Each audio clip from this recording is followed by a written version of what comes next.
Bienvenue sur la chaîne YouTube d'Astroval, l'association d'astronomie de la vallée de Joux. On vous a dit que tu as assisté à de nouveaux conférenciers. Oui. Son discours scientifique était rempli d'erreurs scientifiques. Oui, on en parle après. Alors, après ou même un autre jour. Oui. Non, Ça m'a j'ai bien compris. un tout petit peu gêné. Oui. Alors, bon, après, On verra. Alors, je propose qu'on commence là. là. Attendez, Donc là, j'ai là, pas pris cette réunion. l'enregistrement est commencé. Donc, vous dites, j'ai compris. C'est bon. Voilà. Et donc, c'est votre contrôle maintenant. Alors, on va vérifier le son. On va regarder. Non, pas ça. C'est que est-ce que tout le monde est muet? On va juste regarder que tout le monde est muet. On va faire muet tous. Voilà. Voilà. Et vous rétablissez votre son. Voilà, c'est bon. Bon, allez. C'est bon? Ouais.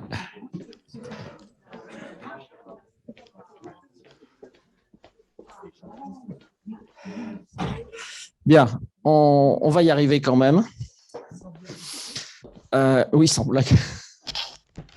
On va y arriver. C'est un tout petit peu compliqué. La secrétaire est bloquée dans des bouchons. Donc, oui, elle a quelques difficultés. C'est vrai qu'en ce moment, la circulation, c'est pas forcément terrible.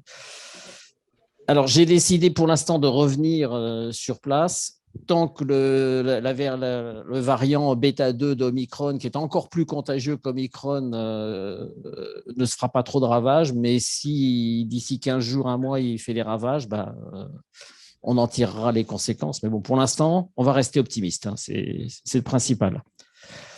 Alors, aujourd'hui, je voulais aborder quelque chose que vous connaissez tous, mais j'en suis désolé par avance, que je vais essayer de vous déconstruire un tout petit peu. Ce concept que vous connaissez tous et qu'on utilise tous quotidiennement, c'est l'énergie. L'énergie, on l'utilise parce qu'il nous faut de l'énergie pour vivre, il nous faut de l'énergie pour nous déplacer, nos voitures ont de l'énergie, on parle beaucoup de gaz qui est une forme d'énergie actuellement. Donc l'énergie, on l'utilise pratiquement pour tout. C'est quelque chose de vital pour notre vie en tant qu'être humain et même en tant qu'être vivant.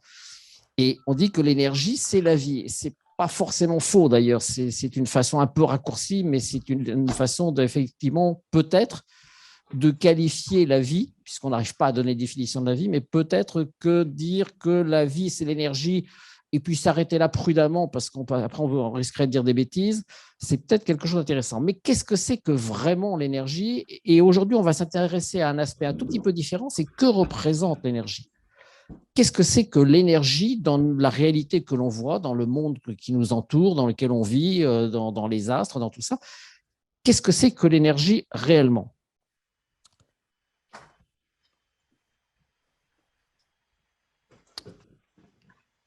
Alors, bon, j'ai un peu de mal pour ça. On va peut-être y arriver quand même.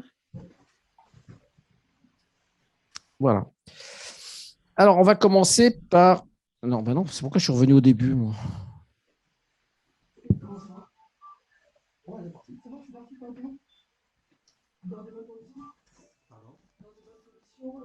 Il faut que je revienne là où j'étais avant. Je pense que je n'y étais pour rien. Voilà.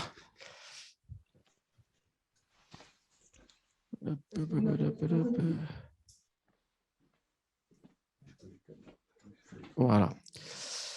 Alors, l'idée de l'énergie. Donc, c'est vrai que l'énergie, on pourrait dire que l'énergie, c'est associé au mouvement. Vous êtes monsieur ? À une certaine dynamique, voire à une certaine transformation des choses.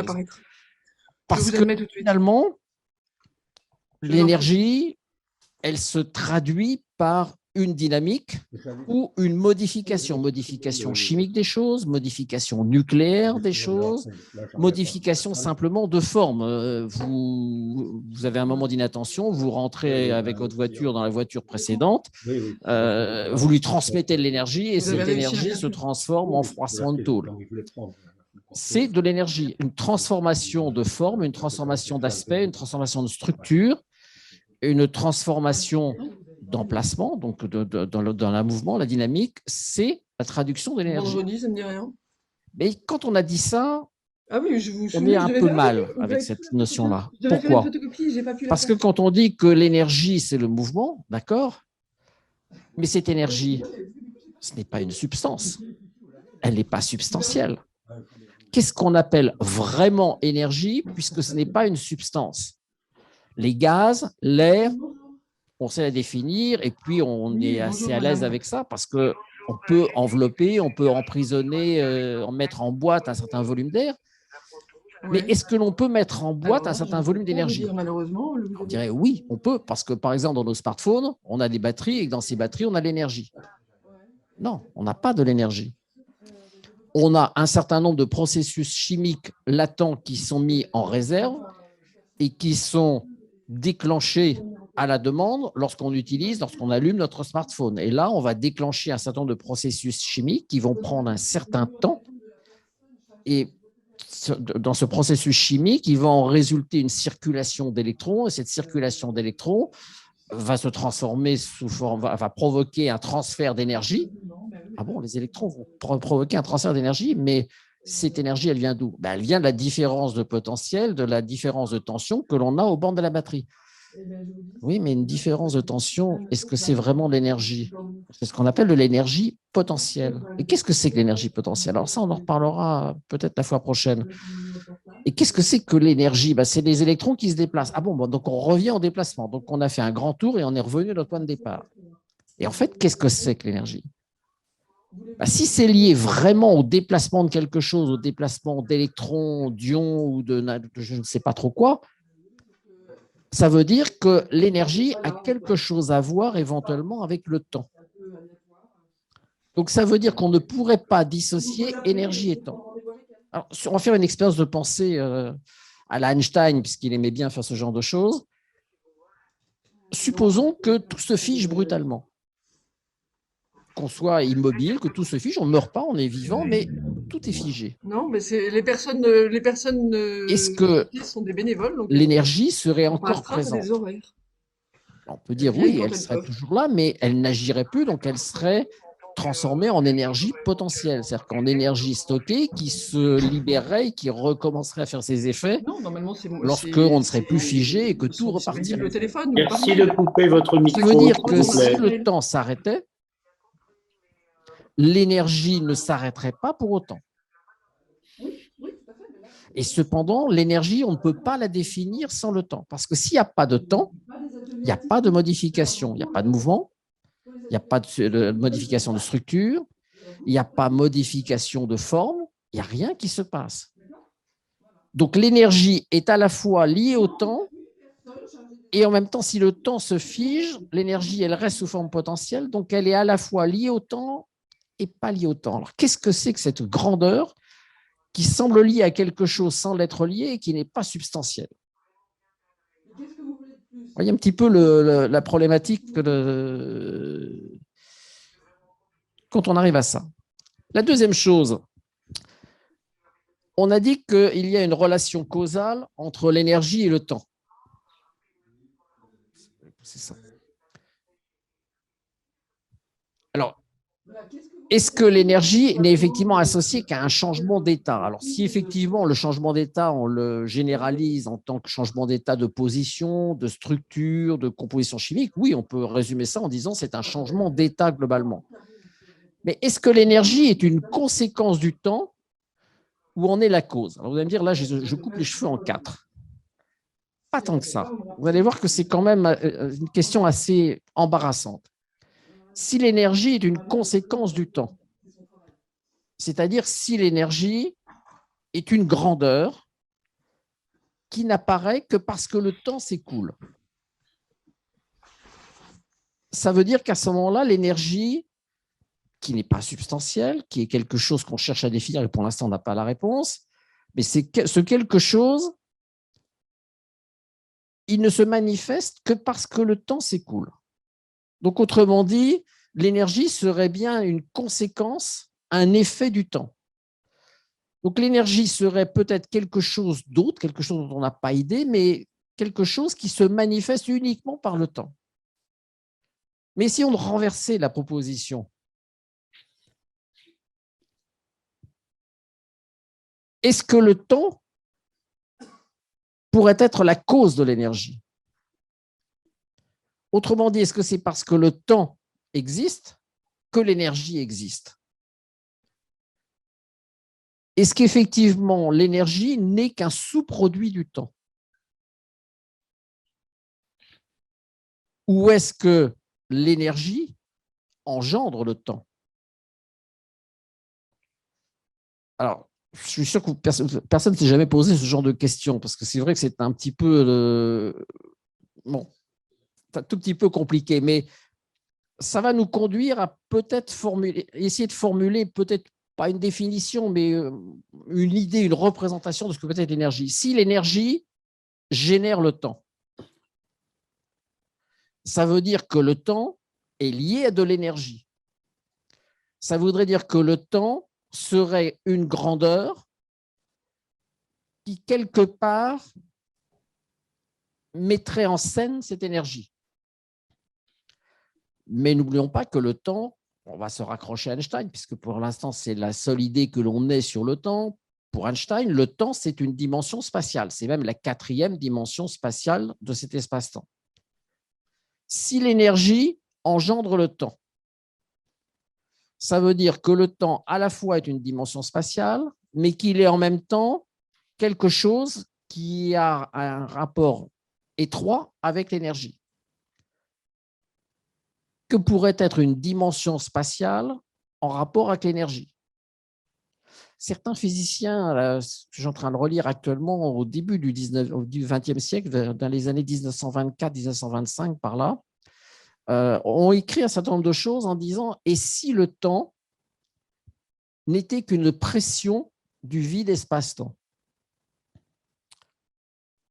J'ai trouvé ça dans un livre hier soir, un livre que j'ai retrouvé qui date de 1924, qui a été écrit par un sombre inconnu, quelqu'un que je n'avais jamais entendu parler, et qui visiblement est un très grand admirateur d'Einstein et de Bohr, donc les deux ne sont pas inconciliables, et qui émettait cette idée en disant « Et si jamais le temps avait quelque chose à voir avec l'énergie, avec la référentielle d'énergie du vide espace-temps ?» Puisque M. Einstein, dans sa conférence de Leyde en 1920, affirme que le vide espace-temps est substantiel, est une substance, puisqu'il se courbe. S'il se courbe, il faut bien que quelque chose se courbe, donc c'est une substance, et c'est une substance d'énergie moyenne nulle. Ça, c'était la conclusion d'Einstein en 1920, qu'il a répété jusqu'à sa mort. Et la dernière fois où il l'a répété, c'est dans une conférence en 1953, donc 2 ans avant sa mort. Donc, c'est une idée. Mais maintenant, prenons la proposition inverse. Si ce n'est pas l'énergie qui va générer le temps, mais c'est le temps qui génère l'énergie. Comment le temps pourrait-il faire l'énergie? Alors là, c'est vrai que je vous ai mis ici, c'est si le temps cause l'énergie, ça revient à supposer que c'est lui qui entraîne le concept d'énergie. Et quelque part, on ne se sent pas très bien à l'aise avec ça. Donc, on va garder plutôt l'autre proposition. Mais c'est vrai que celle-là, il faut se poser la question, mais on n'a pas de réponse aujourd'hui là-dessus. Revenons à des choses plus simples. La définition mécanique de l'énergie. La définition mécanique de l'énergie, on peut la relier bien sûr à plusieurs concepts mécaniques. La force, la quantité de mouvement, la masse, l'action. Alors, je vous rappelle que l'action, pour ceux qui ont un peu oublié ou qui n'ont pas participé à mes conférences des années précédentes, l'action, c'est, on peut dire très, très brièvement et très sommairement, c'est le produit de l'énergie par le temps. Donc, bon, on va le garder comme ça. Ce n'est pas tout à fait vrai, cette définition-là. Elle prête à confusion. J'en vois qui oscille de la tête. C'est vrai qu'il faudrait le définir un peu plus différemment, mais comme il faut utiliser une intégrale, je ne veux pas de maths. On peut dire simplement que l'action est plus générale que la quantité de mouvement, est plus générale que la force, mais il y a aussi l'énergie potentielle. En mécanique, l'énergie potentielle, c'est quoi? C'est très simple. C'est par exemple un château d'eau. Un château d'eau, vous avez de l'eau qui est emmagasinée à une hauteur suffisante pour que lorsque vous ouvrez le robinet, vous ayez une pression suffisante et que l'eau coule bien avec un bon débit dans votre robinet. J'ai une conférence. Et si on perdait les châteaux d'eau, on n'aurait plus d'eau dans nos… Ça fait rien, je vais te lever. Tu vas te lever? Ce qui se passe en Ukraine quand Il est 10h20 on bientôt. parle des châteaux d'eau pour priver d'eau les habitants des villes. C'est à peu près ça. Ça, c'est de l'énergie potentielle. L'eau est à une certaine altitude, elle est soumise à la gravitation, elle a tendance naturelle à descendre sous l'effet de cette gravitation. Vous ouvrez votre robinet, l'eau a tendance à descendre, elle descend et elle génère une certaine pression à votre robinet qui fait que votre robinet délivre un débit d'eau suffisant pour l'utiliser. Laetitia a voulu partir et elle n'a jamais pu. Potentiel. La force, la force, vous savez que c'est quelque chose de pas simple à définir parce que la force, c'est quoi? C'est une action d'un objet sur un autre. Ah non, mais c'est effrayant en ce moment. Je prends cet objet, il est sur la table, je le pousse, j'exerce une force dessus. Cette force, c'est quoi? C'est mon bras qui se déplace, donc qui consomme de l'énergie et qui transforme cette énergie en mouvement. Et donc, l'objet se déplace sur la table sous l'action d'une énergie qui s'est transformée en mouvement et qui va être absorbée par les frottements derrière ensuite. Donc, il y a toute une chaîne de transformation de l'énergie. Mais cette énergie, j'ai une énergie que j'ai consommée avec mon bras, j'ai avancé mon bras, j'ai poussé l'objet s'est déplacé, il a frotté contre la table. De l'énergie s'est transformée sous différentes formes, chaleur, frottement, usure de la table, etc. Mais cette énergie globale, elle est conservée. Si on prend l'univers dans son entier et si on suppose que cet univers est fini, ça, c'est déjà pas très évident, mais supposons qu'il soit fini.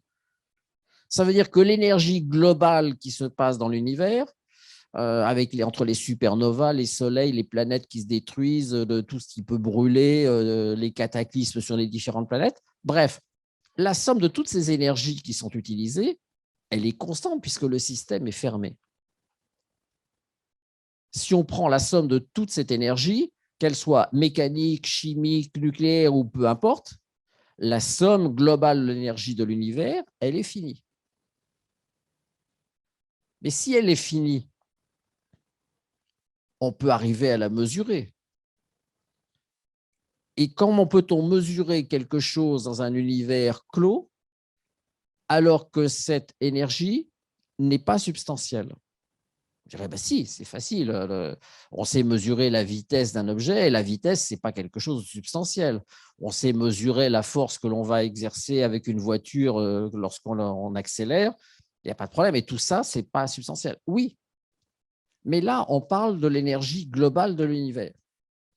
Et cette énergie globale de l'univers, si on se réfère à Einstein, E égale mc2, la masse, c'est de l'énergie gelée. Ça veut dire qu'effectivement, toute cette énergie que l'on utilise dans les différents astres sur Terre, dans le Soleil, dans les étoiles, et peu importe, Dieu sait où, de toute façon, cette énergie, c'est l'énergie globale qui préexistait au moment du Big Bang. Autrement dit, toute cette énergie, c'est de l'énergie qui existe et qui est limitée. Mais à ce moment-là, si elle est conservée, cette énergie, on fait un petit saut temporel et on revient au moment du Big Bang. Et quand on revient au moment du Big Bang, qu'est-ce qui se passe?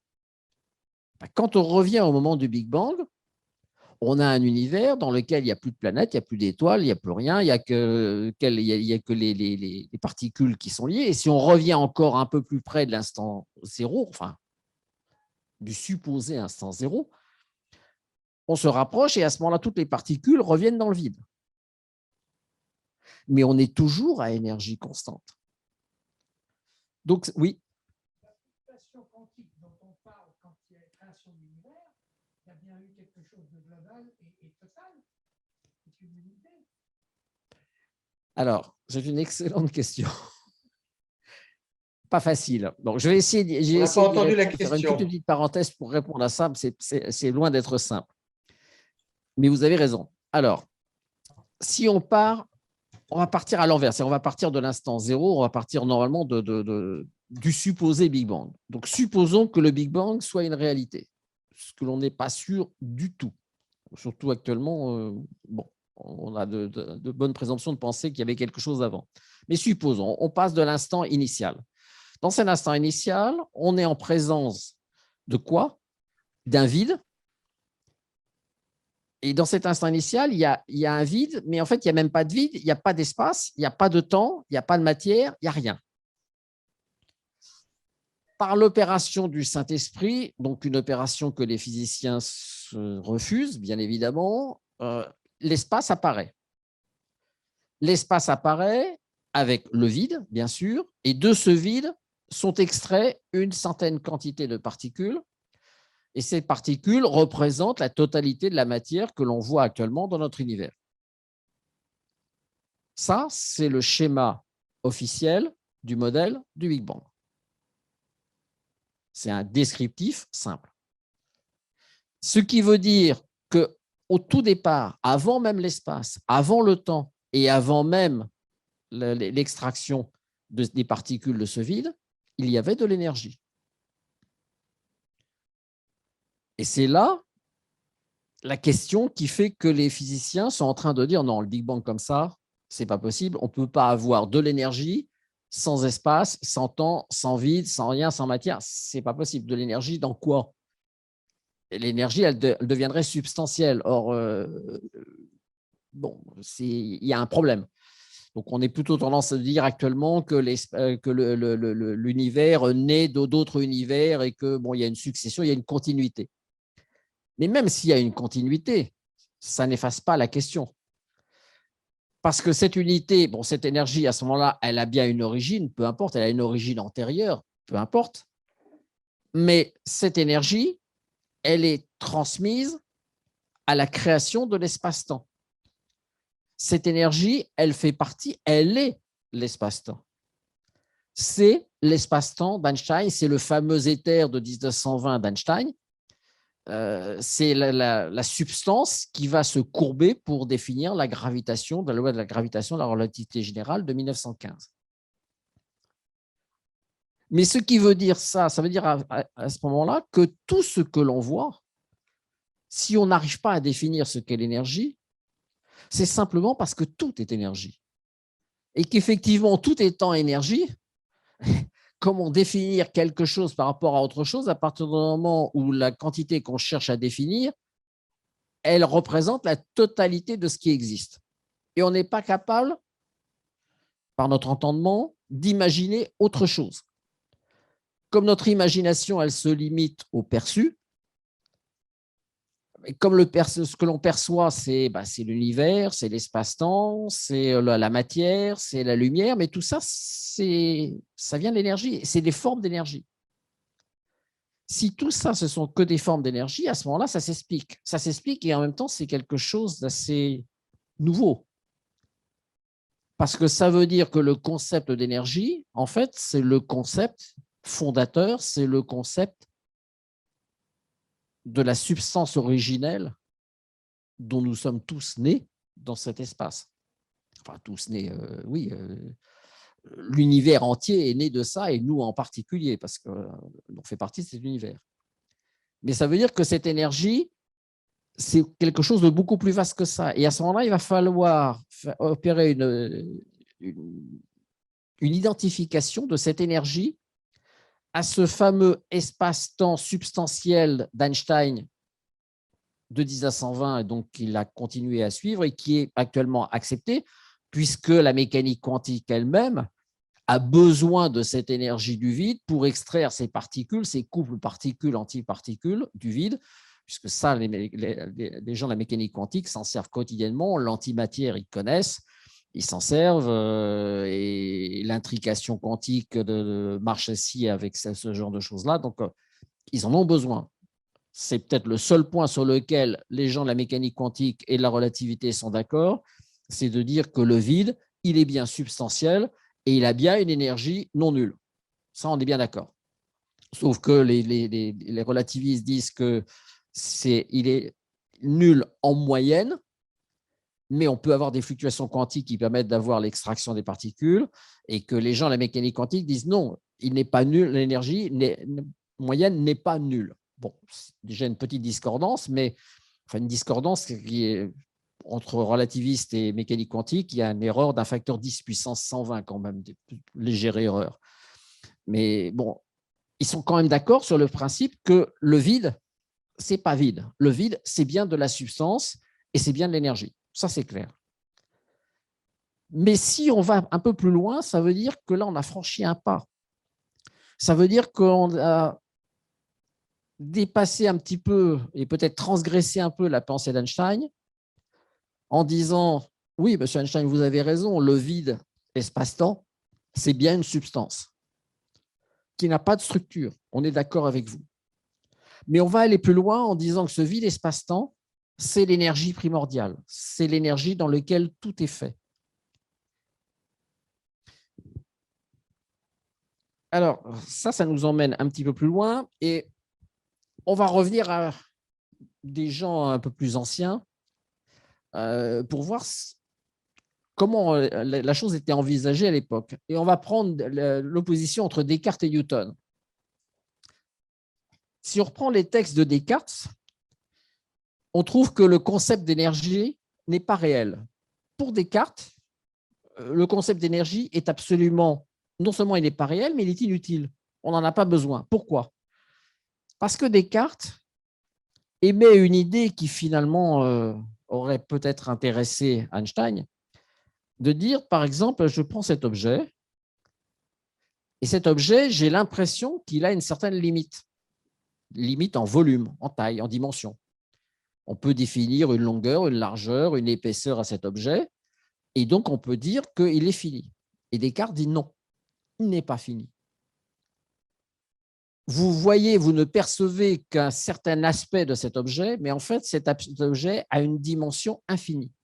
Il se prolonge indéfiniment, mais de façon invisible, jusqu'à l'infini de l'univers, et par cela même, il rentre en contact avec tous les autres objets, et donc il va agir non pas à distance, mais il va agir sur les différents objets par frottement, par action mécanique simplement, et donc tous les objets de l'univers sont en relation les uns avec les autres par contact direct, mais contact d'une partie invisible, le prolongement invisible de l'objet.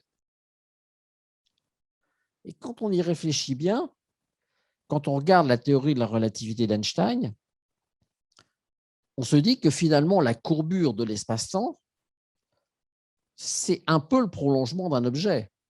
Parce qu'un objet qui est dans l'espace-temps et qui va le courber, quelque part, c'est bien un prolongement de cet objet qui va aller jusqu'à l'infini pour chatouiller les autres objets et leur imprimer ce qui ressemble à une force de gravitation et qui en fait n'est pas une force de gravitation, mais qui est simplement une capacité, une invitation à l'énergie potentielle à diminuer, à dévaler la pente pour aller au bas de la pente et donc aller heurter l'objet qui a créé cette dépression dans l'espace-temps. Donc, ça veut dire qu'effectivement, à ce moment-là, on ramène tout à la forme d'énergie. Qu'en pensait Newton? Newton pensait que la pensée de Descartes était stupide. Et il a écrit ça vertement dans plusieurs écrits, et notamment dans les échanges entre Newton et Leibniz via Clarke, puisque c'est Clarke qui a écrit à Leibniz, et il y a eu un échange de lettres, je crois qu'il y a 7 lettres d'échange entre Clarke, qui était le représentant de Newton, et Leibniz, avec des lettres incendiaires. Je vous invite à les lire, elles sont sur l'Internet, vous les trouvez partout. Et vous voyez qu'au fur et à mesure des lettres, le ton monte. Alors, ça reste poli, bien sûr, ça reste courtois, mais c'est des attaques vraiment méchantes dans laquelle Leibniz dit que finalement, Newton n'y comprend rien à la physique. Donc, ça va quand même assez loin. Ils se sont frités fortement et ça se termine d'ailleurs, Leibniz finit par éclater en disant que de toute façon, Newton n'est qu'un voleur, n'est qu'un pilleur de théorie, puisqu'il s'est attribué le calcul différentiel, alors que c'est lui qui l'avait trouvé. Donc, voilà, ça se termine, l'histoire se termine mal entre les deux. Mais pour Newton, Newton dit cet objet, il n'a pas de prolongement. Il est séparé et tous les objets sont distincts les uns des autres et sont libres d'évolution les uns les autres. Et par contre, il y a des actions à distance et ces actions à distance, ce sont les lois éternelles créées par Dieu. On n'en connaît pas la substance, on ne sait pas comment cette action à distance se passe, on trouvera peut-être un jour, mais c'est le plan de Dieu et chaque objet est libre d'évoluer sans rendre compte aux autres. Autrement dit, Newton dit, un objet, il a le droit d'être individualiste complètement. Il n'a pas de lien a priori avec les autres. S'il a un lien, c'est par les actions à distance des lois mécaniques. Je ne connais pas l'agent de l'action à distance, mais ce n'est qu'une action à distance dans laquelle l'objet peut s'échapper. Alors que Descartes dit non, tous les objets sont en lien les uns avec les autres, sont tous en interaction les uns avec les autres, et ils sont en interaction immédiate. Étrangement, la théorie de Descartes permet d'expliquer l'intrication quantique, alors que la théorie de Newton ne le permet pas du tout. C'est assez fascinant de voir ça quand on se replonge dans les échanges épistolaires du XVIIe siècle. Maintenant, si on veut définir le mouvement, donc cette énergie, qu'est-ce qu'il nous faut?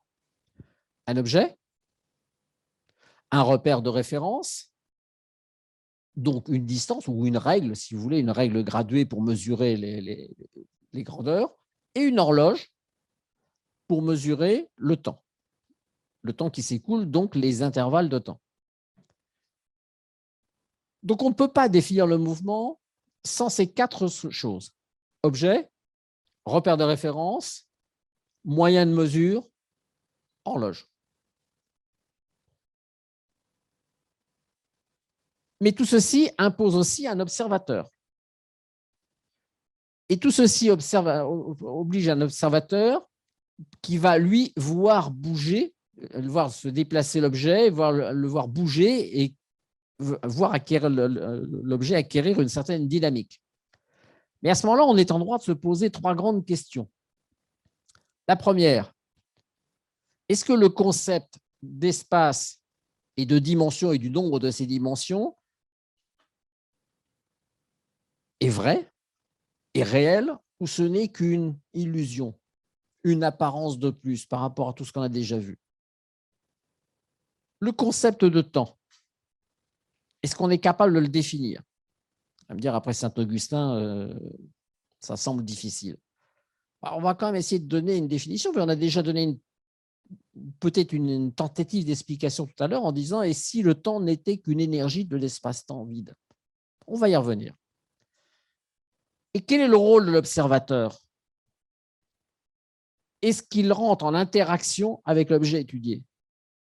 Oui, d'une certaine façon. Je donne un exemple.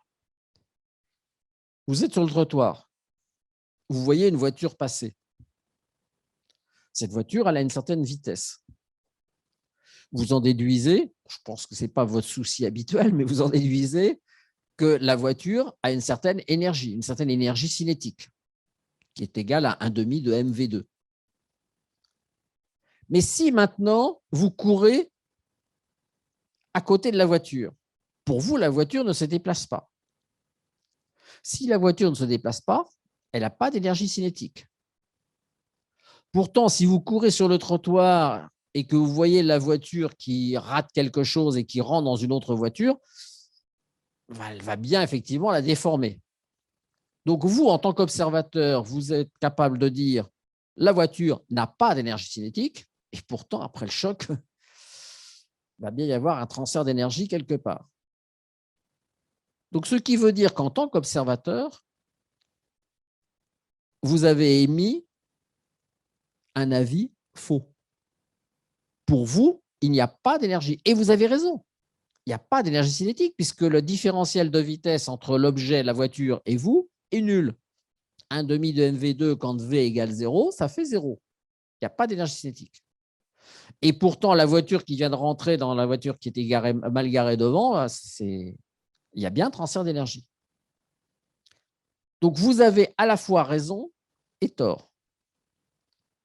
En fonction de l'observateur, la vérité n'est pas absolument assurée.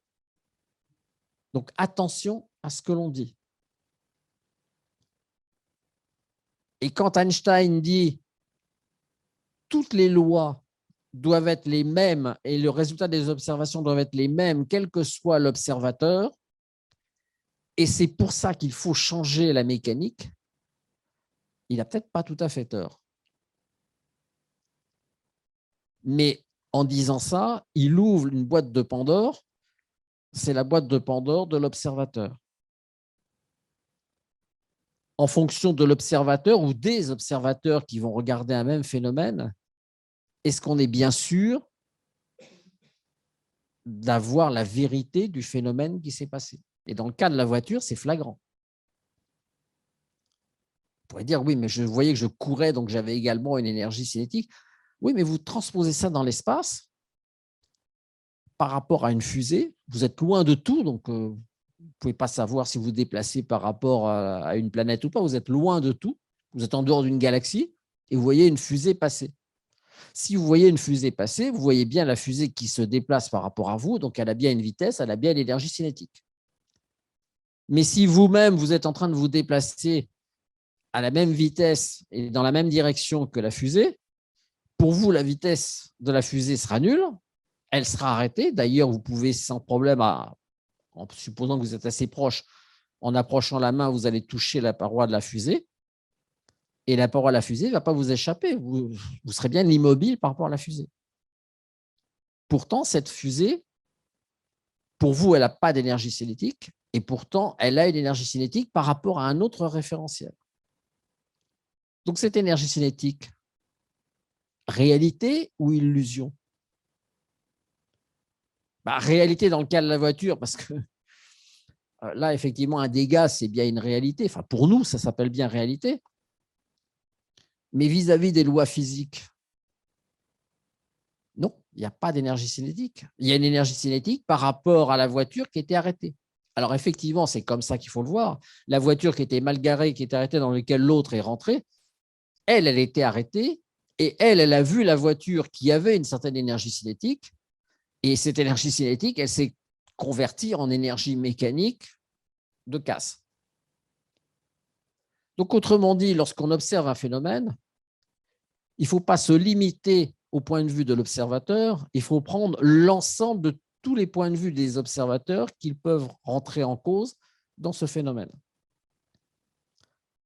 C'est-à-dire que, par exemple, que dans l'intrication, si on veut tenter un jour de donner une explication sur l'intrication, non seulement il faut prendre en compte l'observateur qui observe cet événement d'intrication, donc qui fait l'expérience d'optique, mais il faudrait aussi prendre en compte les observateurs qui se situent, qui sont liés d'abord aux différents photons intriqués les uns par rapport aux autres, et puis aux endroits distants, éloignés éventuellement dans lesquels se placent effectivement les choses.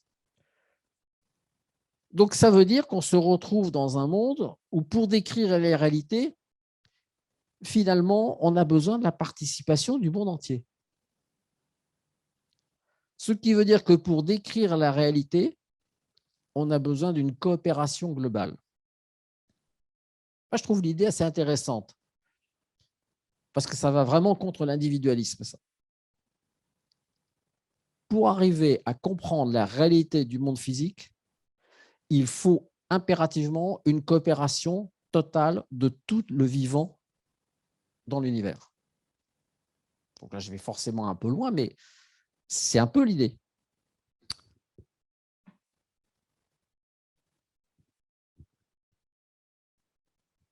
L'énergie de matière.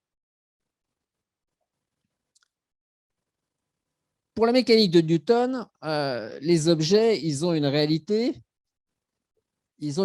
dans un espace-temps, dans un espace et un temps.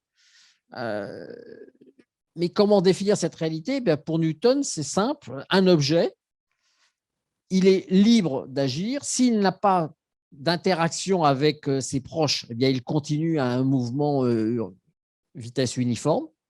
c'est ce qu'on appelle un mouvement inertiel. Et puis, s'il est soumis à des actions à distance, eh bien, sa trajectoire va être modifiée par ces actions à distance. Maintenant, la question, bien sûr, c'est qu'est-ce que l'espace-temps? Alors, on en a déjà parlé, je ne vais pas y revenir dessus, mais on a vu que l'espace-temps, ce n'est pas forcément quelque chose de réel, ce n'est pas quelque chose de simple. Et je vais simplement vous rappeler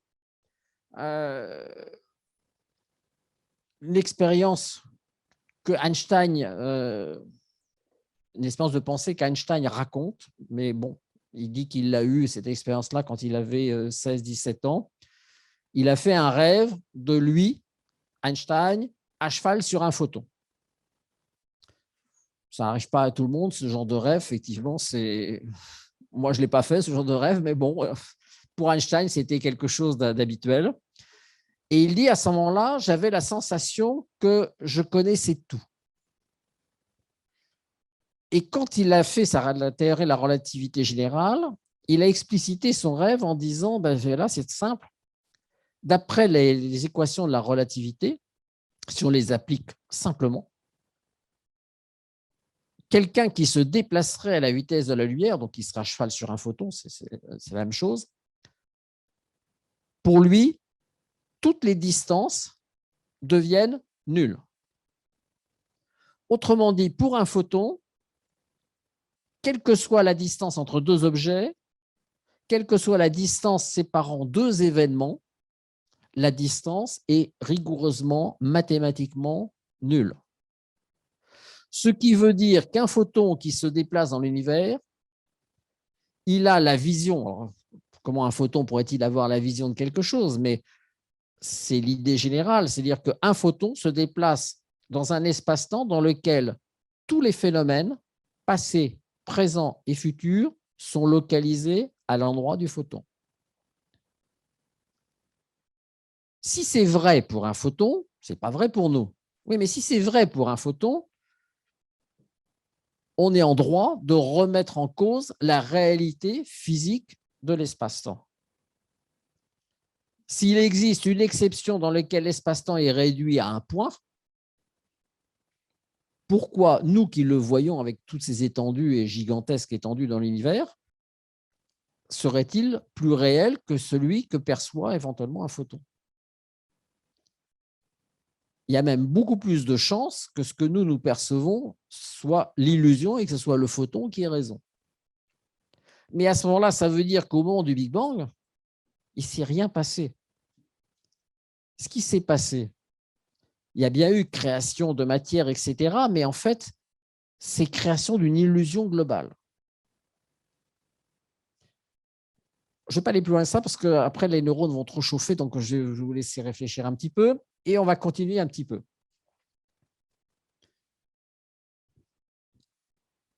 On a parlé d'énergie cinétique tout à l'heure. L'énergie cinétique, elle est stockée par les objets ayant une certaine vitesse. La voiture qui se déplace, elle a une énergie cinétique qu'elle peut utiliser à bon escient, bien sûr, qui est E égale 1,5 d'mv2. Donc, plus la voiture est lourde, plus l'énergie emmagasinée est lourde, et un camion possède plus d'énergie qu'une voiture. Ça, c'est clair. Mais pour les photons de la lumière, on le sait bien quand on sort, surtout en ce moment, il fait beau dehors, quand on expose son petit dos au soleil, on a les rayons du soleil qui viennent vous caresser le dos et on sent bien que ça chauffe. Il y a bien un apport d'énergie. Mais un photon, rappelez-moi, ça n'a pas de masse. Alors, cette énergie du photon, elle vient d'où? Il n'y en a pas un qui ose répondre, c'est dommage. Bon, on pourrait penser que ça vient de l'énergie électromagnétique, de l'aspect ondulatoire de la lumière.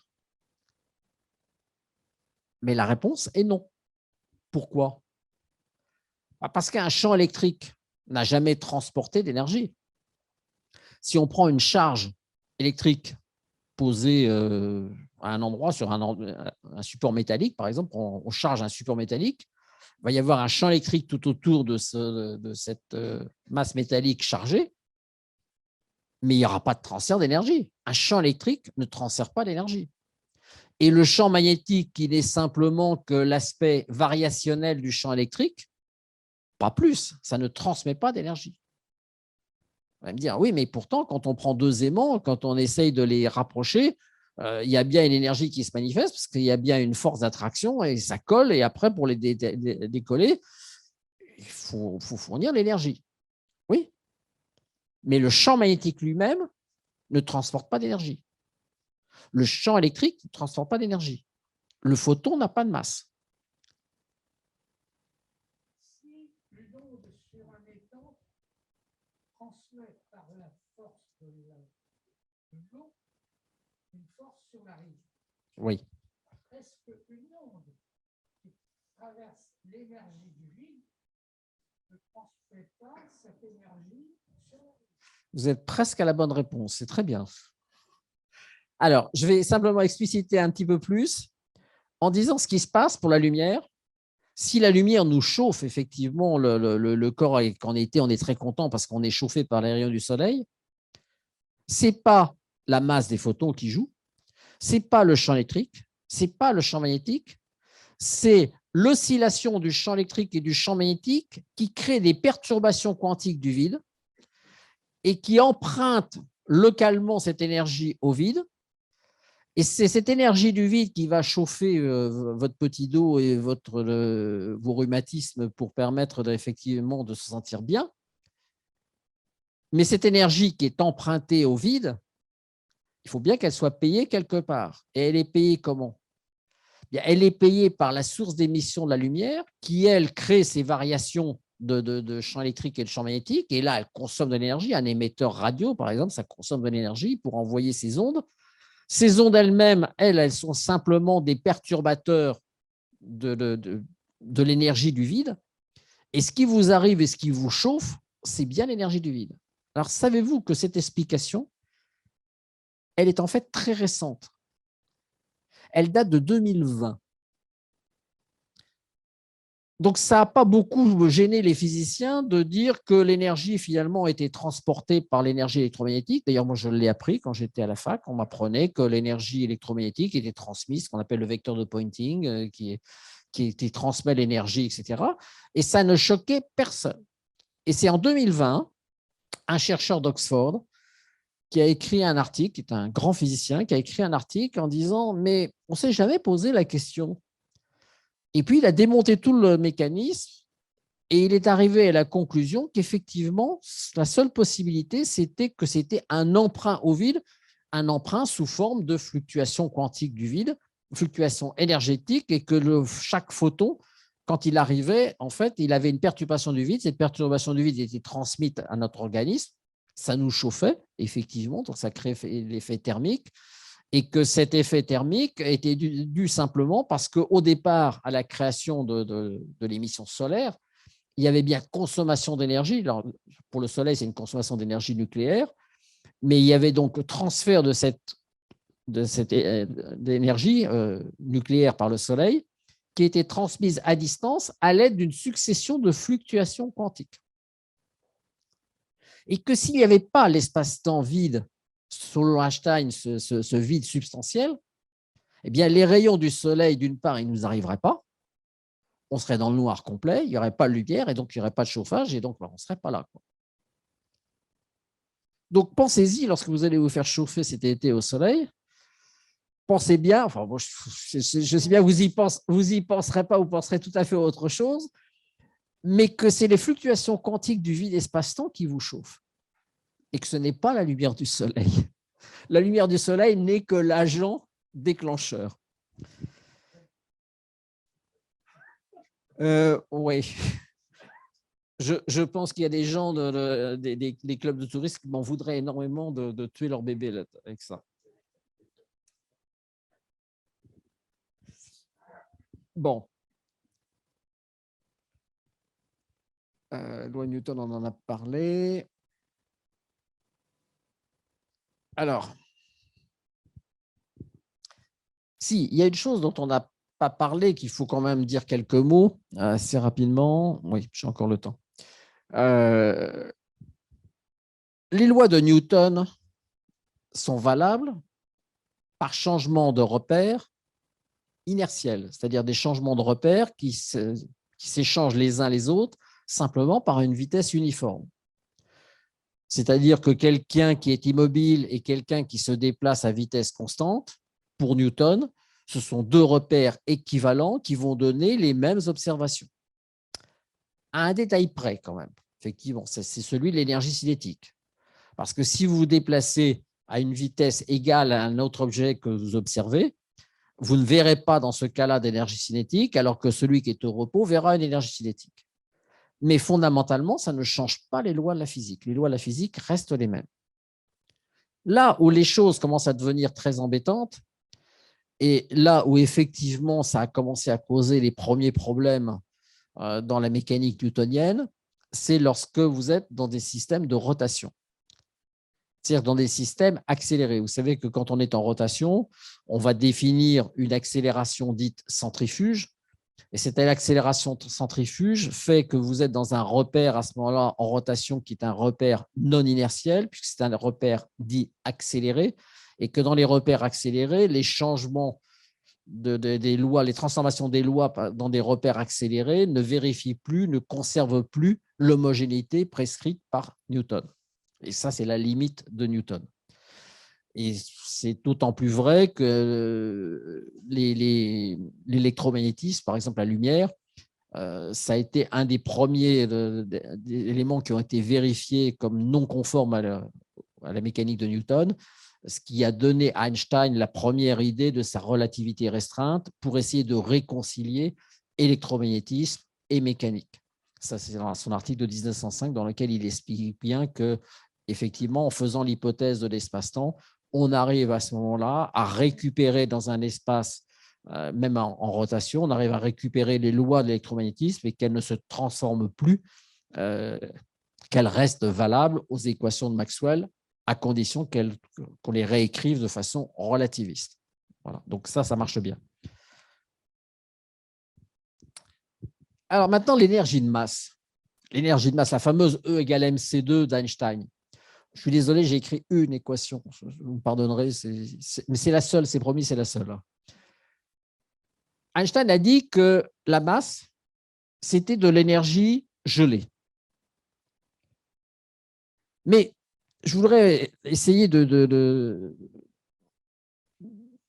lutter contre des idées fausses. Il y a des tas de choses en ce moment qui sont publiées, qui sont des vérités contre-scientifiques. Notamment, il y a un livre qui a été écrit par un certain Bolloré actuellement, qui est une catastrophe pour moi parce qu'il mélange des choses vraies avec des choses fausses, ce qui fait qu'il arrive à changer la vérité et à diriger votre esprit vers quelque chose qui est faux. Donc, c'est un petit peu dramatique. Mais là, on va avoir un exemple très simple de quelque chose, d'une erreur qu'on peut faire et qui est très couramment faite, même par des étudiants. On dit toujours que la masse augmente avec la vitesse. Ça, c'est ce qu'on répète dans les universités. Je l'ai même vu des livres de maths sup, maths spé dans lesquels on disait que la masse croît avec la vitesse. Non. La masse est quelque chose de fixe et qui ne bouge pas. Qu'est-ce qui bouge? Si E égale mc2, E égale mc2, alors ça, je vous passe, ça, c'est lorsqu'on est à une certaine vitesse non nulle, ça donne ça, mais ça, vous l'oubliez. Mais en fait, ça, si vous les réécrivez algébriquement, vous allez retrouver mc2 plus 1,5 de mv2. C'est-à-dire que lorsqu'un objet se déplace, ce n'est pas sa masse qui augmente. On a trop tendance à dire sa masse augmente sous forme à cause de la relation E égale mc2 d'Einstein. Non, c'est faux. Einstein a d'ailleurs lutté toute sa vie contre ça en disant la masse, elle ne bouge pas. Ce qui se rajoute, c'est un terme d'énergie cinétique.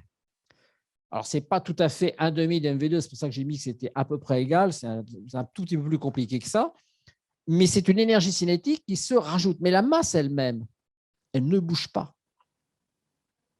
Ce qui veut dire que quelle que soit la vitesse, la masse est un invariant. C'est-à-dire que la masse, qui est bien une énergie gelée, ça on est bien d'accord, ne varie pas dans un effet dynamique. Mais la charge électrique aussi ne bouge pas. Si vous accélérez une charge électrique, elle restera toujours à la même valeur. Donc, quelle que soit la vitesse, quel que soit le repère d'observation, masse, charge sont inchangés. Or, la matière, c'est quoi? C'est un ensemble de masses et de charges électriques. Donc, ce qui veut dire que la matière est insensible au mouvement. La matière est insensible à toute dynamique. Elle reste inchangée, immuable en fonction de la mécanique. Elle ne bouge qu'avec quoi? Qu'avec le temps. Par exemple, la transmutation nucléaire, il y a des phénomènes qui vont s'opérer en fonction du temps, la désintégration, la radioactivité, c'est quelque chose de statistique en fonction du temps. On ne connaît pas encore très bien le mécanisme, mais on observe bien qu'effectivement, la désintégration nucléaire se fait selon des lois qui se font statistiquement en fonction du temps. Plus le temps passe et plus la structure va se désagréger pour donner un autre élément, un autre élément qui lui-même sera radioactif, qui va lui-même se désintégrer, etc. Donc, on a des chaînes radioactives de désintégration qui se font en fonction du temps. Mais la masse des particules, la charge des particules, donc les éléments de matière, eux, sont immuables. La dynamique n'a pas d'effet sur eux. Or, la dynamique, c'est l'énergie extérieure. C'est tout sauf l'énergie potentielle, dont on reparlera. Donc, la matière n'a pas de prise dessus. C'est-à-dire que l'énergie, elle ne change que l'aspect des choses. Elle ne change que les agencements, que la forme. Elle ne va changer que les formules chimiques, que les formules nucléaires. Tout ce qui se passe dans le vivant, qui se passe en fonction du temps, effectivement, les phénomènes qui vont se passer, notre corps change, on digère de la nourriture, on va transpirer, on va émettre de la chaleur, on va se nourrir de nouveau. Donc, bref, il y a des cycles biologiques qui sont des cycles chimiques, et ces cycles chimiques sont liés à un certain nombre de phénomènes qui sont liés au temps, bien évidemment, qui vont mettre en cause de l'énergie. Mais cette énergie, elle va bien transformer les corps, mais elle ne va pas changer quoi que ce soit à la structure des particules. Les atomes vont éventuellement changer, se transmuter en autre chose si on a été irradié, mais les particules elles-mêmes, elles seront immuables. Et pourtant, une particule a une certaine durée de vie. Pas toutes, mais certaines. Le neutron, par exemple, a une durée de vie en gros de 15 minutes. Un proton, il semblerait que ça dépasse l'âge de l'univers, la stabilité. Mais ce qui veut dire qu'il y a des éléments dans notre univers qui sont assez décorrélés de l'énergie. Pourquoi cette décorrélation de l'énergie? Qu'est-ce que c'est que vraiment l'énergie? Est-ce que l'énergie, on doit la limiter uniquement à des phénomènes de changement de structure de la matière, d'arrangement de la matière? Donc, d'arrangement au sens large, c'est-à-dire arrangement nucléaire, arrangement chimique, biologique. Est-ce que ça doit être uniquement limité à ça ou est-ce que c'est autre chose? Et qu'est-ce que la matière par rapport à l'énergie? Ben, on ne sait pas. Si vous avez des idées, je suis preneur, je suis prêt à écrire un article avec vous, il n'y a pas de problème.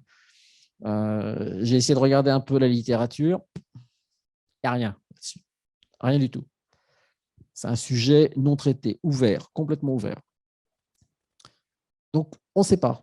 C'est une question, mais on ne sait pas pourquoi la matière semble décorrélée complètement de l'énergie.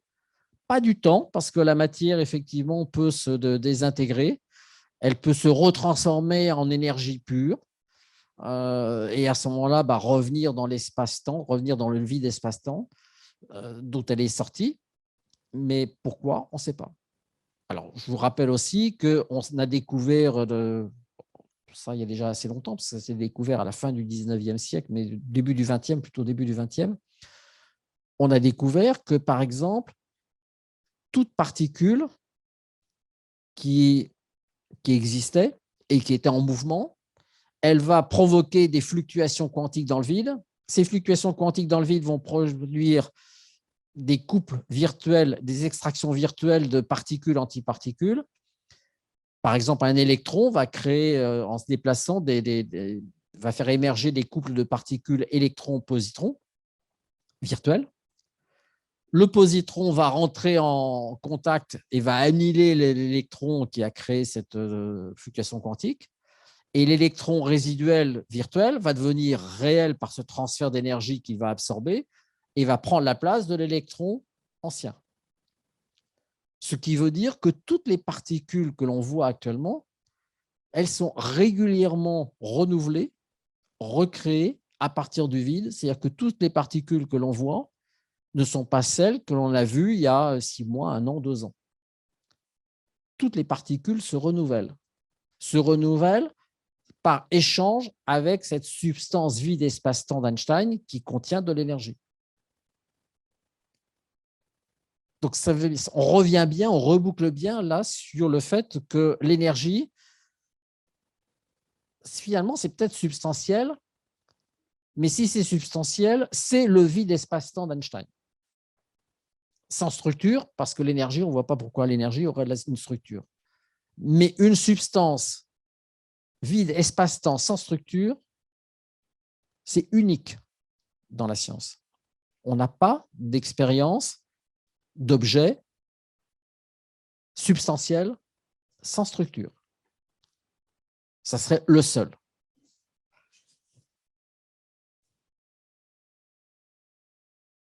Alors, revenons justement à cette énergie électrique. On en a déjà parlé, donc je vais passer assez vite.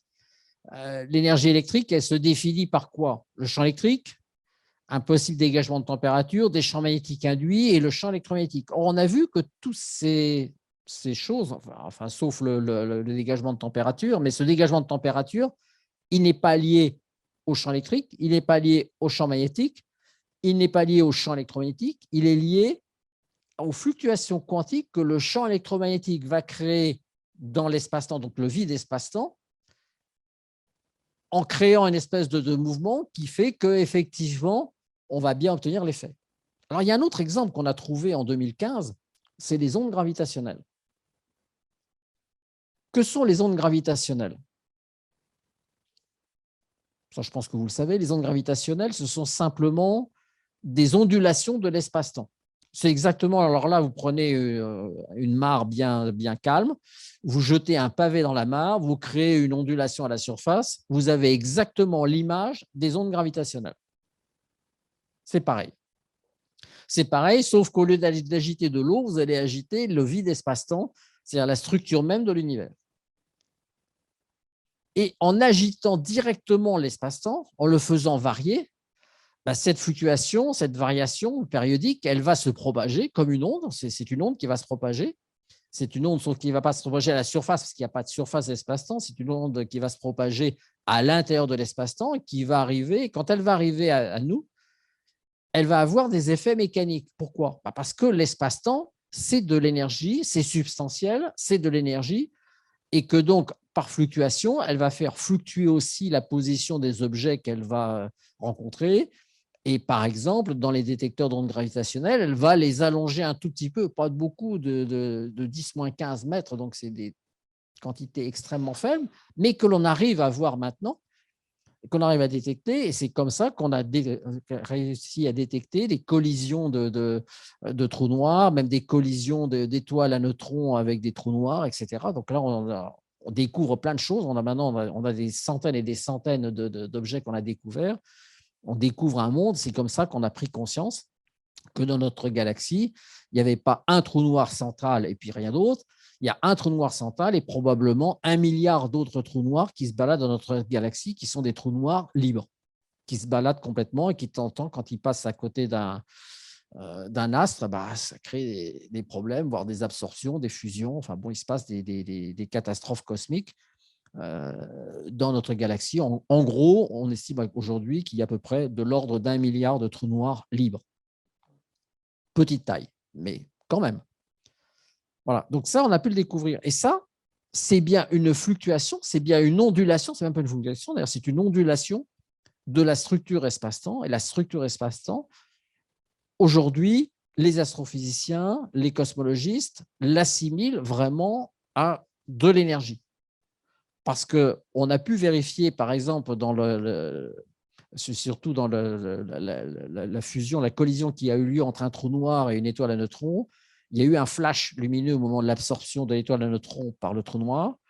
Et ce flash, c'est l'optique qui se propage à la vitesse de la lumière. Et on a observé le flash optique qui est arrivé sur les détecteurs de façon synchrone avec l'onde gravitationnelle. Donc, on en a déduit, que les ondes gravitationnelles se déplacent bien à la vitesse de la lumière. Donc, c'était bien conforme, c'était une nouvelle vérification de la théorie d'Einstein. Ça marchait bien, c'est bien comme ça que ça se passe.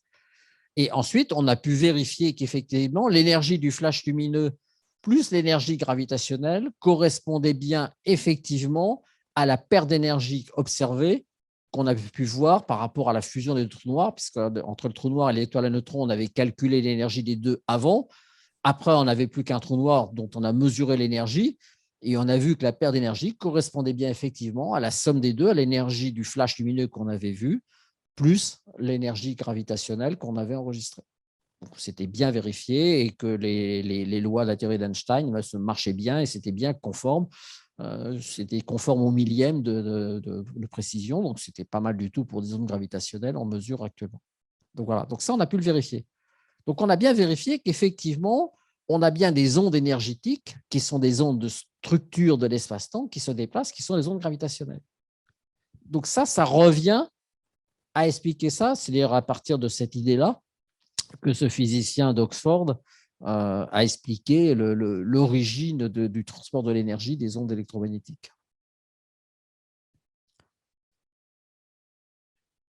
Alors, c'est intéressant de reprendre des textes fondateurs. Et dans ces textes fondateurs, j'en ai repris deux. Une phrase de Maxwell à propos de la notion de champ, puisque Maxwell parlait de champ électrique et de champ magnétique.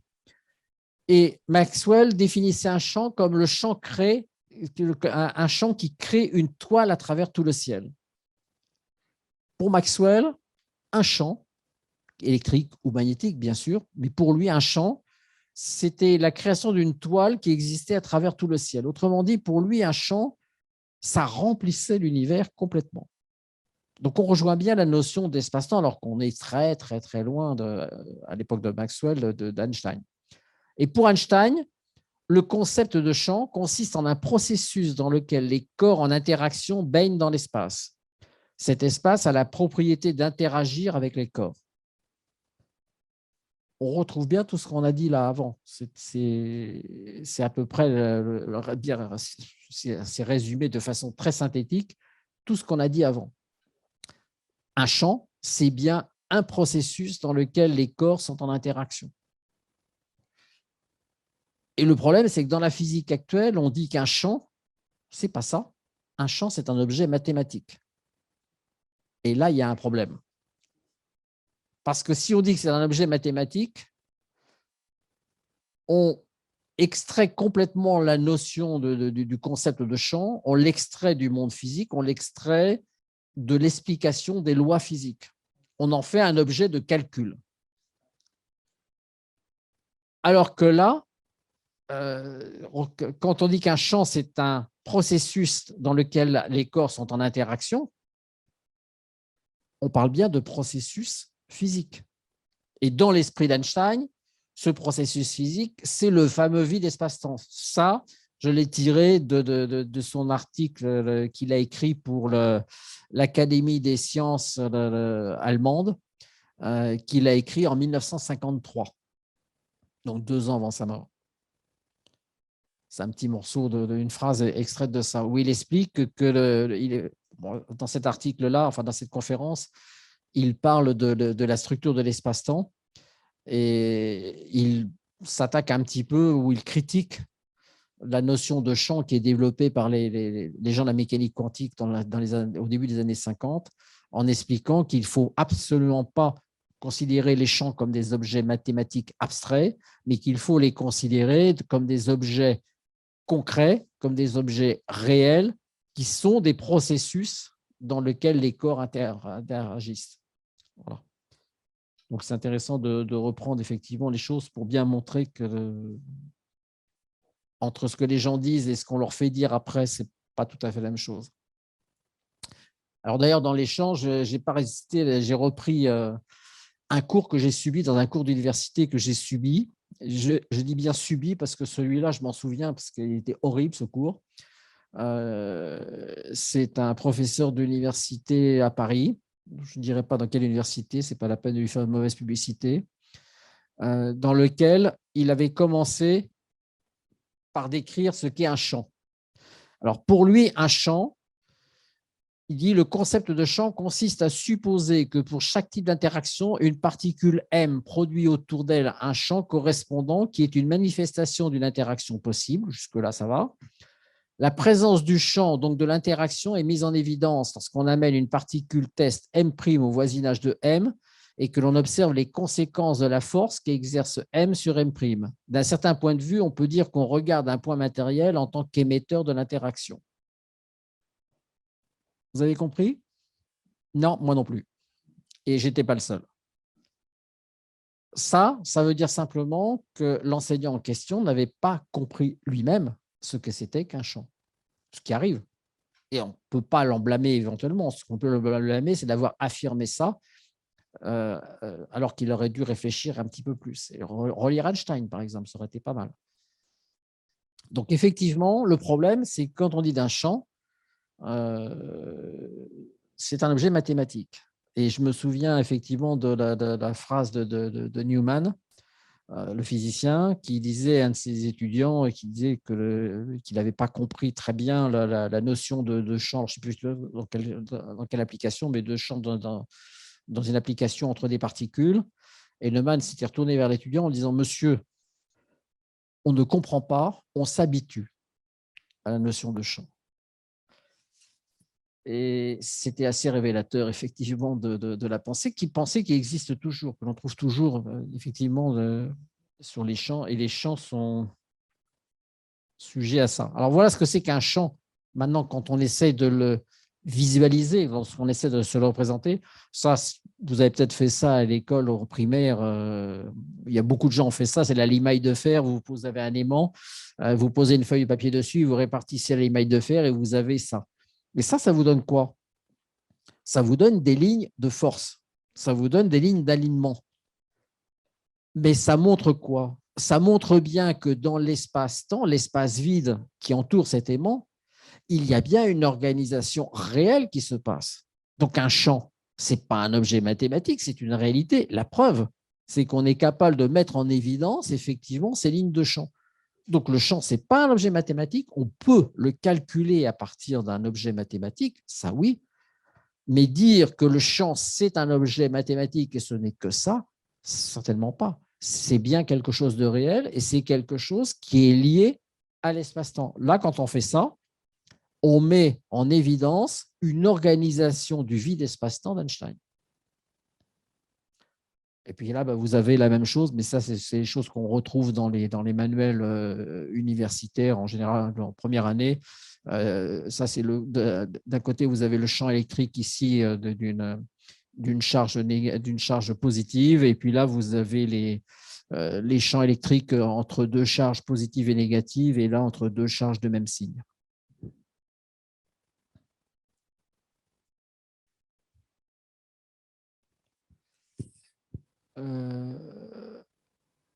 Bon, ça, on a parlé du transport de l'énergie par les charges électriques, donc ça, je ne vais pas revenir, je vous laisserai le transparent regarder. Alors, ce qui est intéressant de voir, c'est que les champs électriques, c'est tellement lié à l'espace-temps, c'est tellement lié à l'espace, qu'on utilise les champs électriques pour modéliser les flux hydrodynamiques autour des ailes d'avion. J'ai été très surpris de voir ça. Ça, c'est dû à mon passage à la SNECMA. Enfin, maintenant, ça s'appelle plus SNECMA, ça s'appelle Safran, mais bon, c'est pareil. Où on étudiait effectivement des performances d'ailerons, d'ailettes, etc. dans les turbines. Et on modélisait les écoulements des flux des gaz autour de ces palettes. Et pour le faire, il y avait deux moyens. Ou on réalisait l'expérience, puis ça coûtait une fortune. Il fallait plein d'astro-mesures, ou alors on faisait des choses beaucoup plus simples. On prenait une feuille de papier sur lequel on saupoudrait en général de la poudre de graphite. On mettait 2 électrodes métalliques que l'on collait sur cette feuille. On mettait le profil que l'on voulait étudier, qui lui était un profil métallique aussi, et on mettait une différence de potentiel entre les 2 plaques. Et par des moyens de sonde, on regardait les lignes qui étaient des lignes de succession de champs électriques. Donc, on regardait ça. On arrivait à recréer ces lignes-là, et ces lignes-là sont exactement conformes à ce que vous pourriez avoir dans un simulateur réel d'écoulement hydrodynamique, donc dans un tunnel de ventilation. Sauf que ça coûte 3 francs 6 sous, alors qu'une étude complète dans un tunnel de simulation, ça coûte des millions d'euros. Ça coûte les 5 euros, un truc comme ça, c'est rien du tout. Et c'est beaucoup plus facile à mesurer comme ça. Ensuite, vous pouvez réfléchir derrière, vous pouvez moduler les choses, vous pouvez tordre votre aile d'avion en direct, vous pouvez faire ce que vous voulez dessus. Vous avez absolument tous les effets. Les effets tourbillonnaires, vous allez les vérifier aussi, vous allez les mettre en évidence. Donc, on commençait par faire des études comme ça. Et ensuite, pour vérifier les choses grandeur nature, une fois qu'on avait bien figé, qu'on pensait qu'on tenait la bonne solution, on réalisait la maquette réelle, on les passait dans les souffleries pour là, effectivement, s'assurer qu'effectivement, on ne s'était pas trompé dans nos calculs, que c'était bien ça. Mais on le faisait en dernier recours et ça coûtait beaucoup, beaucoup, beaucoup moins cher. C'est comme ça qu'on arrivait à prendre de l'avance sur les Américains qui, eux, faisaient des études systématiques en soufflerie. Alors que nous, on commençait d'abord par la feuille de papier, ça marchait aussi bien. Ça prouve quoi? Ça prouve simplement que la modélisation des champs électriques et la modélisation d'un écoulement d'un écoulement hydrodynamique, ça marche bien.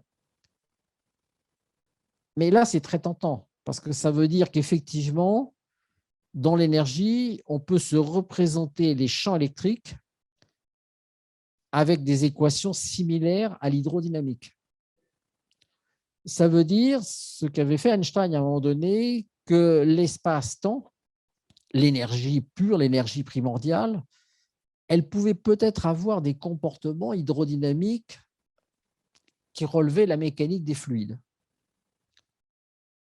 Ça voudrait dire qu'effectivement, l'énergie de l'espace-temps, on peut peut-être la penser en termes de fluide, mais un fluide très particulier, un fluide sans structure. On en reparlera à la dernière conférence, quand on arrivera au bout, on fera un petit peu la synthèse de tout ça et on verra qu'on peut en tirer un modèle de l'espace-temps qui est un modèle transitoire, mais qui permet d'avoir des choses intéressantes. Je continue. Toute cette énergie, l'énergie qui se conserve, etc., c'est dû à quoi? C'est dû au problème de symétrie. Dans notre univers, l'univers est plein de symétries. On a des symétries partout. Ces lois de la symétrie, elles existent dans la nature, elles existent dans le monde physique, elles existent partout. Mais à toutes ces symétries, il y a également des exceptions. Il y a ce qu'on appelle des brisures de symétrie. Et elles sont responsables, c'est la présence des symétries, de beaucoup de choses, en particulier de conservation de grandeur fondamentale. Alors, je passe pour l'Antiquité, mais voilà quelques exemples de symétrie dans la nature. Là, j'ai pris pour des cristaux de glace. Vous avez des cellules, vous avez les cellules d'une ruche, et puis vous avez le graphène à côté, et puis une ruche d'abeilles à côté. Vous avez quelques éléments dans la nature que l'on trouve d'éléments de symétrie. Vous voyez que la symétrie, elle n'est pas simple, elle peut être multiple, mais la symétrie, on la retrouve partout. Et cette symétrie, on la retrouve également dans les particules. Alors ça, je ne vais pas insister trop dessus, je vous laisserai regarder. Il y a 3 symétries dans les particules, ce qu'on appelle la symétrie C de charge, puisqu'on n'a que des charges plus et moins. Et dans la nature, si vous regardez, on n'a que plus et moins. On n'a rien d'autre. La parité en termes de position. Position, si vous regardez par rapport à un miroir, vous êtes en face au miroir, mais votre image, elle est symétrique par rapport au plan du miroir. Elle est exactement à la même distance, mais de l'autre côté, derrière le miroir. Elle semble être derrière le miroir. Ça, c'est ce qu'on appelle la symétrie P. Et puis la symétrie temporelle qui veut que ce qui se passe à un instant T, depuis l'instant 0, si on se faisait de 0 à moins T, si on avait été capable de remonter le temps, on aurait eu exactement l'effet inverse. C'est ce qu'on appelle la symétrie temporelle. Et ces symétries, ces 3 lois de la symétrie, on s'est rendu compte que dans la nature, si autant la symétrie C, P et T prises individuellement sont assez logiques et assez compréhensibles, si on les prend 2 par 2, elles sont très souvent mises en défaut. Il y a des brisures de symétrie très souvent. C'est-à-dire que si on prend C et P en même temps, on peut trouver des exceptions. On peut trouver des exceptions aussi pour C et T ensemble. Par contre, si on prend l'univers entier, avec l'ensemble des 3 symétries C, P et T simultanées, là, il n'y a pas d'exception. L'univers obéit toujours à l'ensemble de ces 3 symétries prises ensemble simultanément. Pourquoi? On ne sait pas. On ne sait pas, mais ça a donné… Alors, ça, je vais passer dessus. Ça a donné à une femme qui n'a jamais été vraiment reconnue pour ses travaux jusqu'à sa mort, et elle a été vraiment reconnue après sa mort essentiellement, où là, on l'a portée au nu. C'est Emmy Noether. Emmy Noether, d'abord parce qu'elle était allemande et juive et qu'elle a été soumise à toutes les brimades raciales, puisqu'elle a commencé ses études et ses recherches au moment dans les années 36. Et ça, ce n'était pas le bon moment, effectivement, en Allemagne. Mais c'est elle qui a découvert que ces symétries sont responsables des conservations des grandeurs. C'est-à-dire que, par exemple, la symétrie de parité, la symétrie P, entraîne nécessairement qu'une grandeur est conservée et que cette grandeur, c'est la quantité de mouvement. Elle a montré aussi qu'une symétrie de rotation, c'est-à-dire que si on tourne dans un sens ou dans l'autre, c'est pareil, et que cette symétrie de rotation entraîne automatiquement que le moment cinétique, dont j'ai donné l'expression ici, se conserve. Et ce moment cinétique va donner lieu à la découverte du spin peu après. Donc, c'est elle qui est vraiment à la base de ça. Et elle a montré aussi qu'un phénomène pouvant se passer à un instant T, mais à l'instant T plus delta T ou T moins delta T aussi, donc symétrie par rapport au temps, conduisait à la conservation d'énergie. Et c'est surtout à ça que je veux en arriver. Cette conservation de l'énergie est liée à un principe de symétrie. Si les choses sont indépendantes du temps, si elles peuvent se passer de la même façon dans le temps, c'est ça qui confère une conservation de l'énergie. Mais comme notre univers est fini, on dit qu'effectivement, l'énergie globale, elle est constante. L'énergie se conserve. Mais à l'intérieur de cet univers, dans des sous-parties, une sous-partie quelconque, si une partie de l'énergie se conserve, c'est parce que ces phénomènes vont se dérouler de la même façon à l'instant T, 2T, 3T, 4T. Bref, elles vont être indépendantes du temps. Donc, cette personne-là a contribué énormément à l'étude de la physique, à l'étude de l'énergie notamment. Et c'est elle qui a vraiment établi le lien entre les notions de symétrie dans l'univers que l'on constatait mais que l'on avait peu étudié à l'époque et les grandes lois de conservation en physique dans le monde.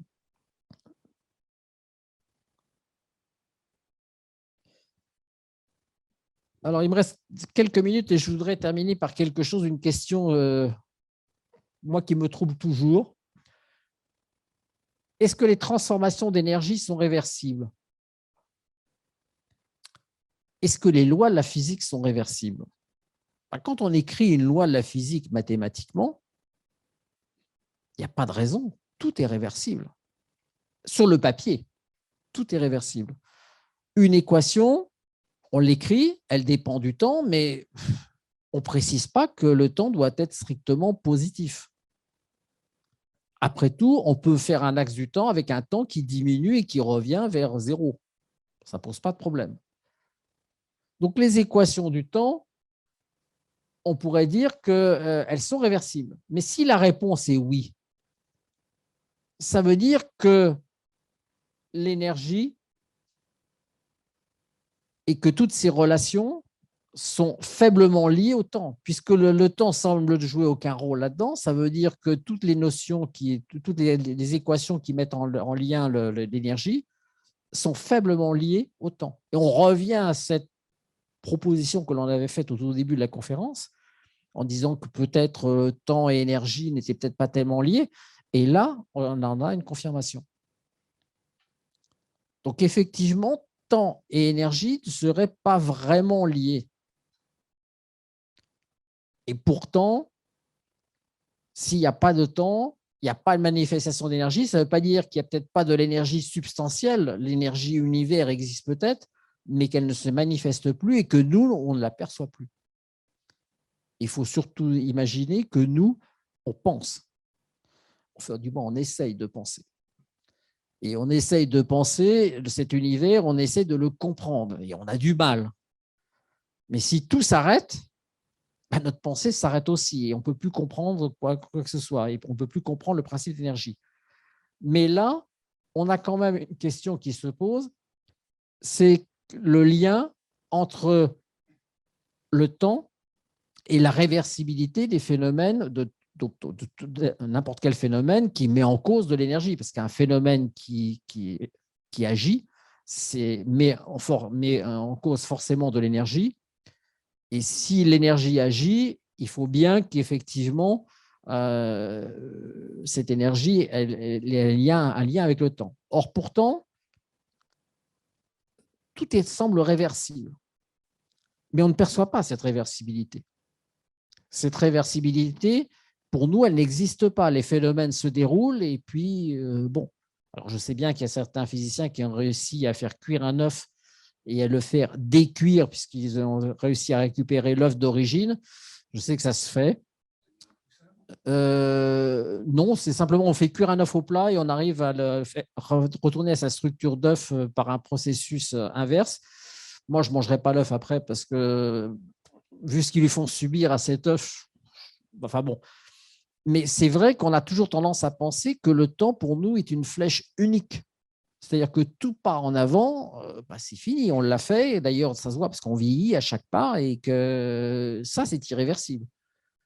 On aimerait bien pouvoir rajeunir, mais non, ça ne marche pas comme ça. Donc, quelque part, il y a quelque chose qui n'est peut-être pas l'énergie, mais qui fait qu'il y a quelque chose d'autre qui est lié au temps. C'est peut-être pas l'énergie, c'est peut-être la vie qui est liée au temps. Mais là, on change de débat. Donc, on va laisser ça de côté pour l'instant. Ce n'est pas l'objet. Mais au moins, on l'a dit.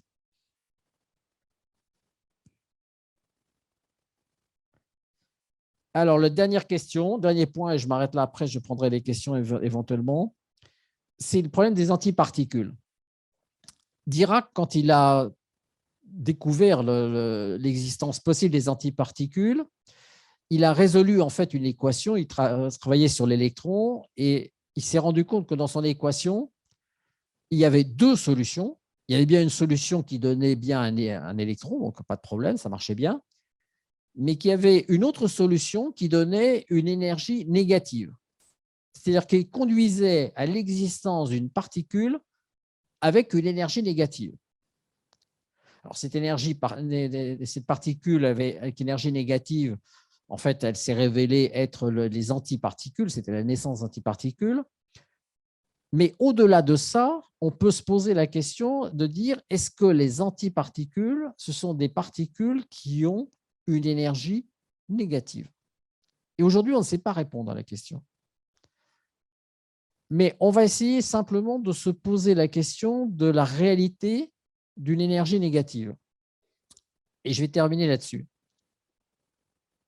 Si on prend le vide de l'espace-temps, Einstein dit que ce vide doit être de valeur moyenne nulle. Moyenne parce qu'il admet qu'il peut y avoir des fluctuations quantiques. Mais qu'est-ce que ça veut dire que quelque chose de valeur moyenne nulle?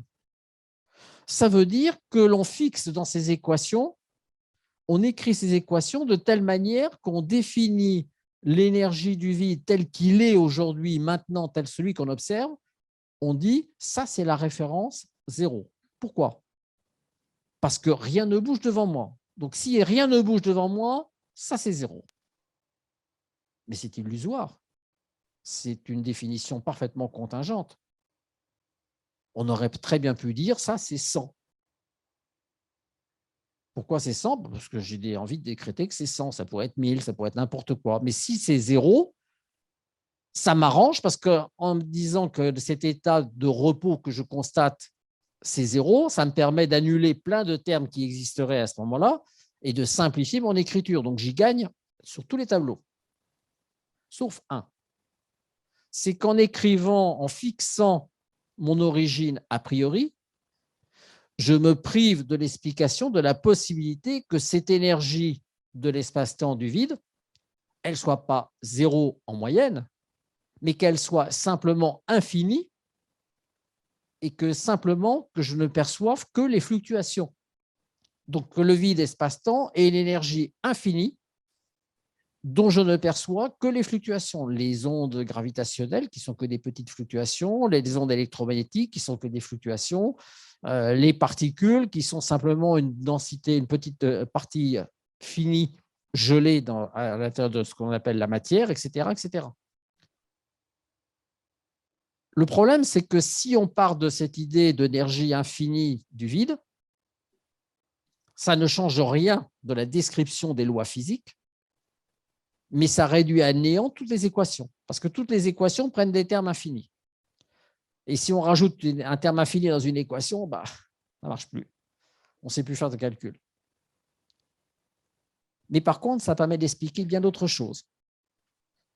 Donc, ça permet d'expliquer des choses physiquement, c'est-à-dire par description, qualitativement, on va dire, mais ça interdit toute mesure quantitative, tout calcul. Donc, qu'est-ce que l'on doit faire? Pour l'instant, on continue à dire c'est d'énergie moyenne nulle, ça nous arrange bien, ça nous permet de continuer à faire des calculs. Mais à un moment donné, il va falloir faire le grand saut. Il va falloir changer de référentiel et admettre que ce référentiel, il n'est pas 0, il est autre chose. Et même s'il n'est pas infini, ça va rajouter plein de choses et ça va flanquer en l'air plein de calculs. Donc, c'est quoi? Qu'est-ce que l'on doit changer? Probablement notre façon de percevoir le monde, ça c'est le côté pensée, c'est le côté qualitatif, c'est le côté image mentale de notre monde tel qu'on se le représente. Et ça aura une conséquence, c'est qu'il faudra probablement adapter les mathématiques associées. Peut-être les réformer, peut-être trouver une autre mathématique, peut-être, je ne sais pas. Je ne suis pas mathématicien, mais il faudra probablement faire autre chose. Donc, vous voyez que rien que ce concept d'énergie nous a conduit quand même à poser beaucoup de questions et à faire vaciller un certain nombre de certitudes. Je vais m'arrêter là pour aujourd'hui. Il est juste 11h34, donc j'ai dépassé que de 4 minutes et je m'arrête là si vous avez des questions. Oui. Si on parle d'énergie négative et qu'on revient, c'est une route, à la naissance de l'univers, oui. On pourrait imaginer qu'il y avait un ensemble en équilibre entre de l'énergie positive et de l'énergie négative qui serait neutre. Ça serait justement cette modification entre ces deux énergies qui aurait pu faire naître.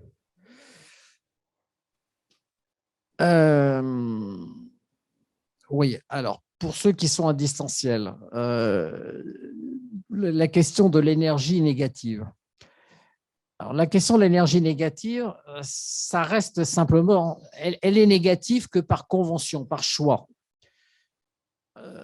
Probablement, l'énergie négative, ça n'a pas beaucoup de sens et ça complique les choses. Je pense qu'il faut surtout penser en termes d'énergie globale et se dire simplement, c'est un peu comme à la surface de la mer. Quand on regarde la surface de la mer, on est à énergie quasiment nulle. Et quand on est par forte tempête, on comprend que la mer, ce n'est pas du tout de l'énergie nulle et qu'il y a de la réserve en dessous. Maintenant, de dire peut-être intérêt, je pense que c'est fait par à Dirac non, finalement, cette énergie négative, il fallait l'abandonner, mais qu'il fallait simplement changer le référentiel. Et donc, lui, il est parti effectivement sur des choses qui étaient… tout était positif. Donc, on retombait dans la physique normale, simplement en changeant le référentiel. Et en changeant le référentiel uniquement pour la physique des particules, ce qui permettait d'éviter de se poser des questions fondamentales sur notre univers et autres. C'était simplement par un artifice de calcul, dans le calcul des particules, dans la physique des particules, on changeait de position et à ce moment-là, tout redevenait positif. Et il était arrivé à ce moment-là, effectivement, à la possibilité d'avoir des autres caractéristiques qui étaient inversées par rapport aux particules, c'est-à-dire que les charges devaient s'inverser, devenaient négatives, etc. On inversait tout, et moyennant quoi, si on changeait le référentiel zéro de l'énergie, ça se passait assez bien. Et tout ça, c'est des artifices. Tout ça, c'est des artifices de calcul. Feynman était un grand théoricien, donc quelqu'un qui aimait calculer, qui aimait expliquer les choses, mais ça reste des artifices de calcul. Ça ne résout pas la question fondamentale de l'infinité ou non, de l'infinité ou de la finitude de l'énergie, de l'espace-temps, du vide.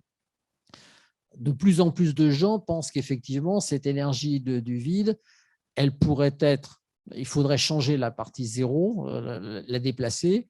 Maintenant, de plus en plus de gens pensent qu'elle est peut-être infinie, mais à ce moment-là, ça tue tout calcul de façon définitive. D'autres disent prudemment, elle est peut-être très grande, mais finie quand même, ce qui permettrait de résoudre la question. C'est une question, c'est un choix politique. On ne sait pas si c'est fini ou infini. Ce que l'on sait simplement, c'est que l'énergie du vide est probablement gigantesque, parce que simplement, si on réfléchit au fait qu'on peut extraire autant de particules que l'on veut d'un volume de vide, si petit soit-il, ça conduit bien, sinon à l'infini de l'énergie de l'espace-temps vide, au moins à une énergie absolument colossale. On pense que si on savait extraire les particules du vide de façon industrielle, dans 1 cm3 de vide, on serait capable d'alimenter en énergie la totalité de la Terre pendant au moins 1000 ans. Donc, ça donne une petite idée de la puissance du vide par rapport à la chose ça permettrait de se dégager du gaz russe, par exemple. Mais on n'en est pas là, malheureusement, parce que ça permettrait de renvoyer le gaz dans ces tuyaux directement. Mais on n'en est pas là. Donc, voilà, pour répondre à la question. Mais c'est vrai que c'est une question de référentiel simplement. Et le gros problème, il est théorique, parce qu'après, on ne sait plus manipuler les mathématiques, parce que les termes infinis vous pourrissent la vie dans les calculs et on ne sait plus faire. C'est pour ça d'ailleurs qu'on garde cette référentiel d'énergie nulle en moyenne, bien que l'on sache très bien que du point de vue conceptuel, c'est faux. Mais bon, il faut bien qu'on fasse des calculs, donc pour l'instant, on fait ce qu'on peut. Est-ce qu'il y a d'autres questions? Non. Bon, écoutez, je vous remercie, puis je vous souhaite une excellente journée, en espérant que la prochaine fois que le Omicron ne perturbera pas trop.